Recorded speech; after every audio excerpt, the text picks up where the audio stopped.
Hello, welcome to another tonalist landscape oil painting demonstration. This is your painter in residence, M. Francis McCarthy, and the painting I'm bringing you today is called Seaside 6x6.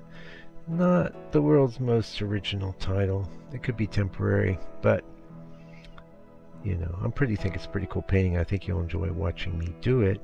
Also, hey, special bonus. I've got I think I might even make a clickbaity title for this because I did a little pre-thought here. I was thinking of something we could talk about, and I've got 5 ways to improve your oil painting. What do you think about that? That'll be so clickbaity. It's not usually not my usual. Don't get used to it, but why not? And we'll just kind of talk a bit about each point. I was going to go 10 ways, but I could give you 20 ways. I could give you 50 ways, but we'll start with 5. Maybe we'll do it some more later.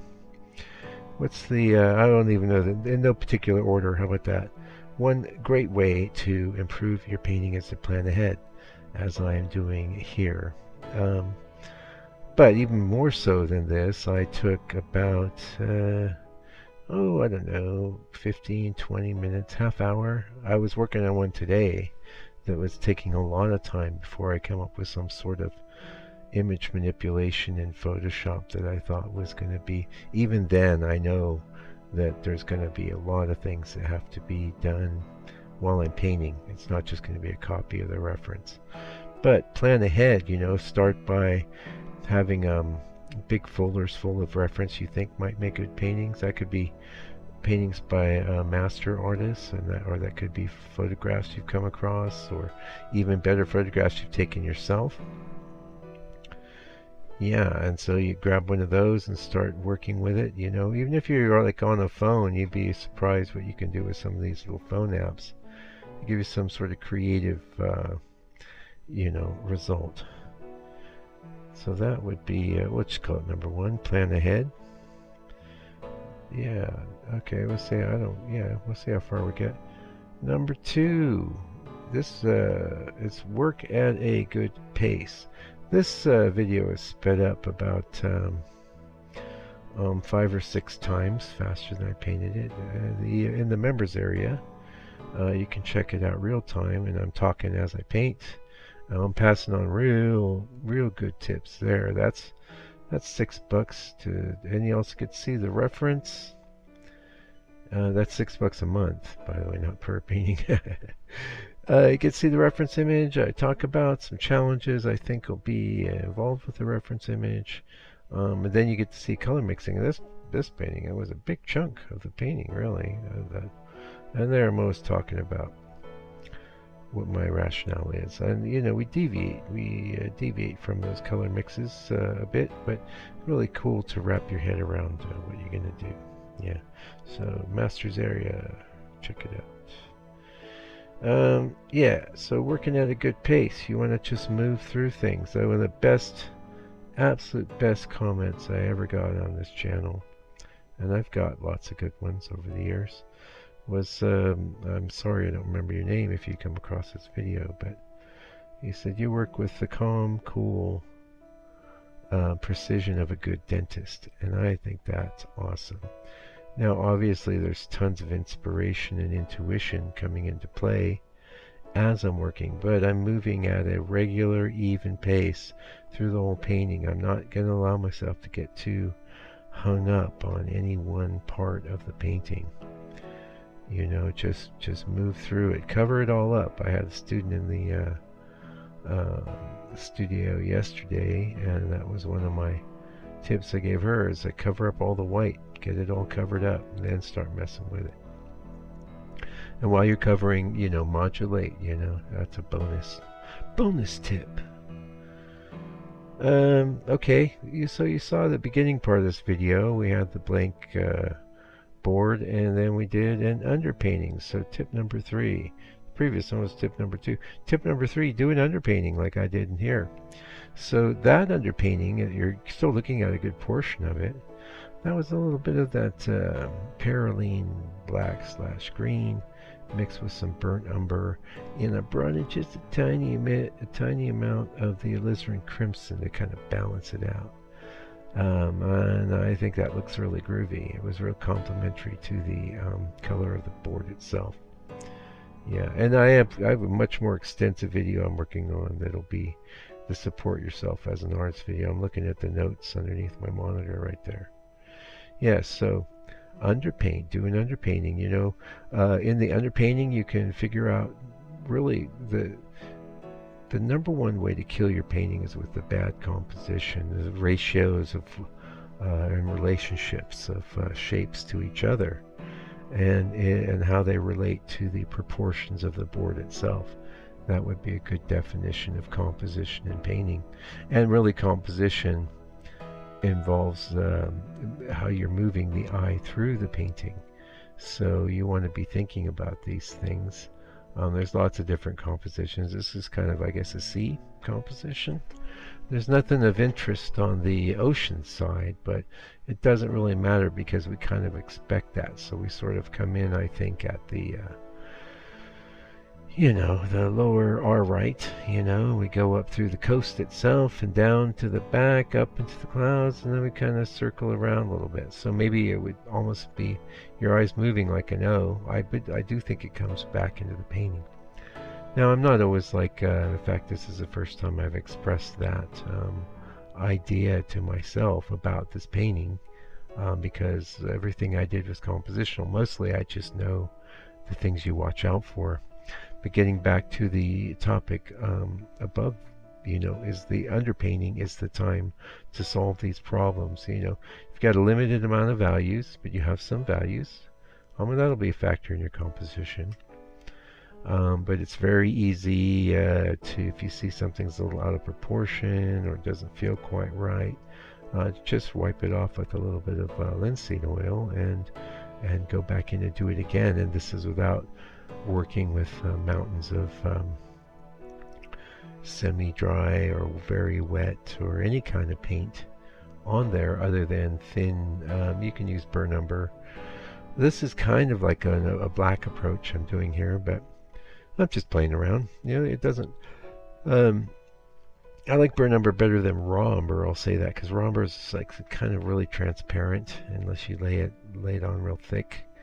The problem with the black for underpaintings, of course, I've mentioned that on the channel, it's a very slow dryer. So the other awesome thing about underpaintings is if you only have 15-20 minutes to mess around with a painting that day, you can sit there and work on your underpainting, have it all ready for when you have more time. And that could and should be the next day, because you need to be painting every day, yo. That's actually the #1 way to improve your painting. Paint every day. But we'll put that. I'm always telling you to do that. Hey, okay, so underpaint.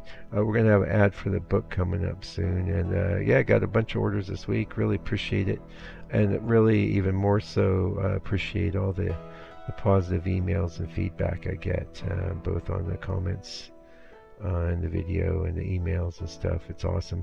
I really, if I had my act more together, I'd start collecting them in a document or something, but I don't know. I made the book. You buy the book, I'll put it in a nice little pack and send it to you. $60.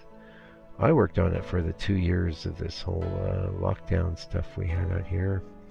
I figured since all my tourism business had just blown away and still really hasn't come back, I may as well put my time to good use. So I put it into this book, and it's been a wonderful thing in my life, and hopefully it will be in yours as well. Okay, so underpaint was tip number 3. Tip number 4, premix. And now I mentioned on the preamble for the members area, 4 or 5 minutes ago, all the stuff, all the good things in the members area. But one of the really good things in the members area, and sort of a response to, I've been running this channel since 2014, 2015 in earnest, 8 years, and that's a lot of videos. It's a lot of consistent work. But and always some not as many comments in the old days, but comments for quite a while, and people, the #1 request was always, can we see you mix your colors, and so Now the premix of the colors, when you're doing it, doesn't need to be the exact colors you're going to paint with, but it's kind of a way of you, like, so just to go off into a little of a tangent, I was in the a commercial illustrator, and I'm very, very familiar with working in Photoshop and in the digital realm. And I did a lot of art that was specifically for screen printing, okay?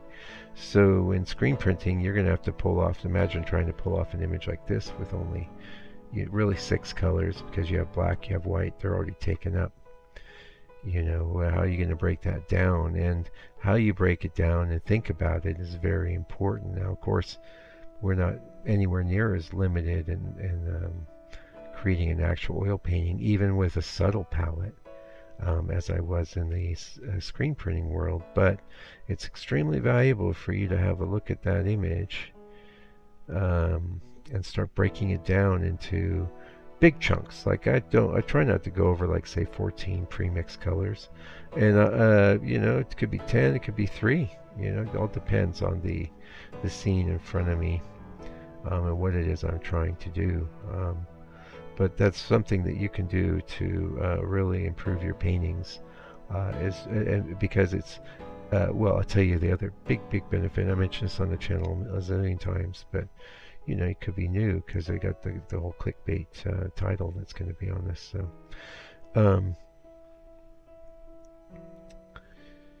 it's a way for you to engage with the reference without even touching your painting. All you're doing is messing around in the palette, saying, okay, how many colors in the sky? Oh, maybe that should be a little more purple, or maybe that should be a little whatever.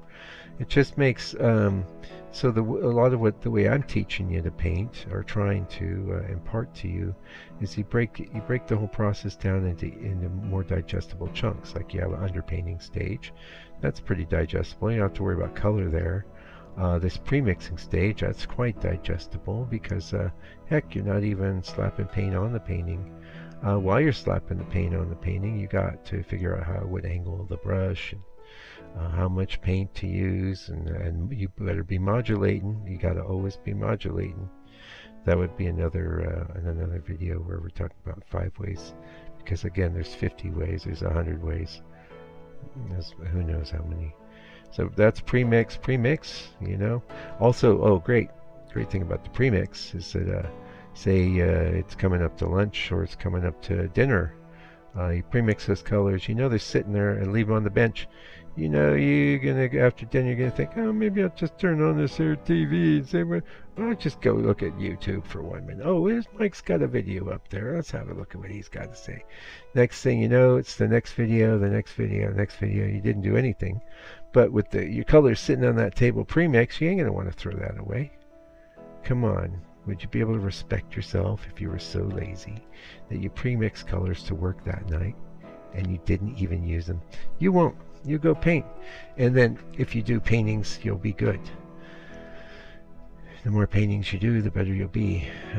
You know, it's really not a case of the more videos you watch, the better you'll be. Unfortunately, I wish it was the case, but you have to work a lot. You have to, but there's ways of just break it down. Don't make it epic, you know. I mean, this painting I'm doing here is a little 6x6, and I got it done in a couple hours. You know, bit of time messing with the reference, cleaning up, you know. You could say the whole thing, 3 hours. Doesn't really matter. It doesn't, and when I'm telling you that, it's not like, oh, hey, it only took 3 hours. No, I'm going to have to charge X amount because I can only do so many good paintings in a year. So it's not that, I'm not saying that's how you measure the value of your work. But, you know, anyway, last one, number 5. Use good brushes. They don't have to be expensive, but they need to be springy. Okay, you don't want floppy, snaggly brushes that won't respond correctly. And the type of brush you're using has a big impact in the sort of strokes you can do. That said, you know, more expensive brushes can be snappier, more hairs, maybe give you a better result, maybe not. There's some brushes I use that are quite cheap to do a very good job at certain things. So when I say use good brushes, I'm not saying you know, buy Silver Grand Prix across the board or whatever. You know, I use a lot of DOS brushes that are very cheap, and they do a good job. But that's the last thing. We got to go. This video is almost over, but you want to keep the snap in those brushes by cleaning them. Buy yourself a jar of brush cleaner. I know it's 80 bucks. You'd rather not spend. Out here it's 80 bucks. Might be, it's probably more like 60 in the US, 55, something like that. But it'll last you a year or even longer.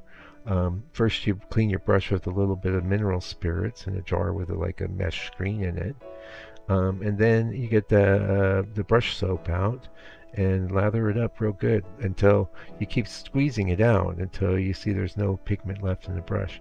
Your brushes just get better and better. Anyway, that's the end of this video. Thanks for joining me today. I really appreciate it. Leave me a comment. If you have any financial resources, send me some do-re-mi or buy a painting. I would love that. Until I come back with another video for your edification and enjoyment, do me a favor, do me a solid. Take good care of yourself, your family, your love, and stay out of trouble. God bless you and your family.